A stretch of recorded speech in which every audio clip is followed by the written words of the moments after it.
નમસ્કાર, ગુજરાત ફર્સ્ટ સાથે હું છું ધ્રુવેશા. આપની સાથે સમાચારોની શરૂઆત કરીએ.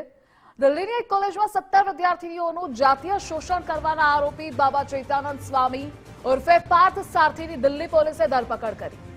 આગાની એક હોટલમાંથી ધરપકડ કરવામાં આવી. આ મામલો દક્ષિણ દિલ્હીમાં Shri Sharda institute of Indian મેનેજમેન્ટમાં બન્યો.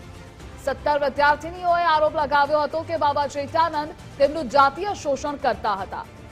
નાપાસ કરવાની ધમકીઓ આપી વિદ્યાર્થીઓને બ્લેકમેલ કરતો, પોતાને આંતરરાષ્ટ્રીય વ્યક્તિ હોવાનો દાવો કરી અને સારી નોકરીનું વચન આપીને મોડી રાત્રે છોકરીઓને પોતાના રૂમમાં બોલાવતો હતો.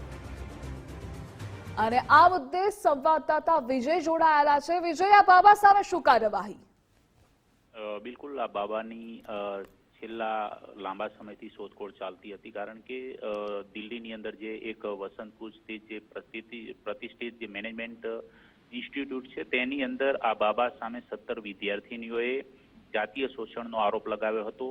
ત્યારબાદ કોર્ટની અંદર 164 મુજબ એ તમામના નિવેદન નોંધાયા બાદથી બાબા લાંબા સમયથી ફરાર હતો. જો કે દિલ્હી પોલીસે તેને આગ્રાની એક હોટલમાંથી મોડી રાત્રે ધરપકડ કરી છે અને આજે તેને દિલ્હીની કોર્ટમાં રજૂ કરીને તેના રિમાન્ડ માંગવામાં આવશે. જો કે આજે ચૈતન્યાનંદ છે તે લાંબા સમયથી ફરાર હતો, પરંતુ તેની સામે જે આરોપ લાગ્યા છે તે ઘણા સંગીન છે, કારણ કે એ વિદ્યાર્થીનીઓને અલગ અલગ પ્રકારની લાલચો, ધમકીઓ આપીને ડરાવતો હતો અને પોતાના બેડરૂમમાં આવવા માટેનું એક દબાણ કરતો હતો. તેની સાથે હોસ્ટેલની વોર્ડન પણ સંકળાયેલી હોવાના આરોપ છે તે પણ લાગેલા છે, જેમાં કુલ 36 વિદ્યાર્થીઓના નિવેદન લેવાયા હતા. તે પૈકી 17 સાથે યૌન શોષણ કર્યું હોવાના કેટલાક પુરાવાઓ છે તે પણ પોલીસની પ્રાથમિક તપાસમાં સામે આવ્યા હતા અને ત્યારબાદ સીસીટીવી ફૂટેજ સહિતના પુરાવાઓ એકત્ર કરીને તેની સામેની કાર્યવાહી હાથ ધરવામાં આવી હતી. જોકે તપાસમાં એ પણ સામે આવ્યું હતું કે આજે યૌન શોષણ સિવાય આજે સ્વામી ચૈતન્યાનંદ છે એ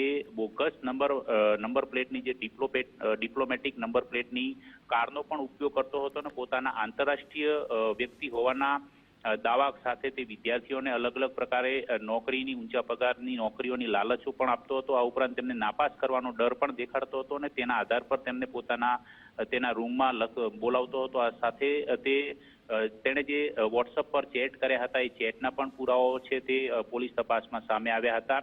જો કે 5 ઓગસ્ટે નોંધાયેલી આ ફરિયાદમાં આખરે લાંબા સમયની પ્રાથમિક તપાસ બાદ હવે આ બાબાની ધરપકડ કરવામાં આવી છે. હવે જોવાનું રહેશે કે કોર્ટ તેના કેટલા દિવસના રિમાન્ડ મંજૂર કરે છે અને રિમાન્ડમાં પોલીસ તપાસમાં કેટલીક વિસ્ફોટક માહિતી છે તે પણ સામે આવી શકે છે.